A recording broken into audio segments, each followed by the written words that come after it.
ચાલુ ચોમાસાની સિઝનમાં સાર્વત્રિક વરસાદ, ઉપરવાસની આવક અને જોજવા ડેમમાંથી પાણી મળતા ડભોઈનું ઐતિહાસિક વઢવાણા સિંચાઈ તળાવ 50% જેટલું ભરાઈ ગયું. કાળઝાળ ઉનાળા દરમિયાન તળિયે પહોંચેલું આ તળાવ ફરી જીવંત બનતા સમગ્ર વિસ્તારના ખેડૂતો અને પશુપાલકોમાં આનંદની લહેર ફરી વળી છે.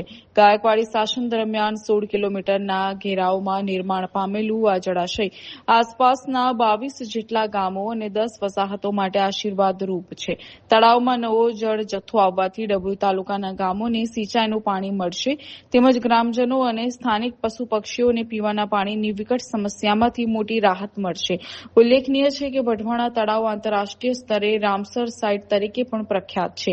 અહીં દર વર્ષે મોટી સંખ્યામાં દેશી વિદેશી પક્ષીઓ આવે છે. પાણી આવવાને કારણે જળચર જીવો અને પક્ષીઓ માટે અનુકૂળ વાતાવરણ સર્જાયું છે. ખેતીના આગામી પાક માટે સિંચાઈની ચિંતા દૂર થતાં જ આસપાસના તમામ ગામોના ખેડૂતોએ કુદરતનો આભાર માન્યો છે.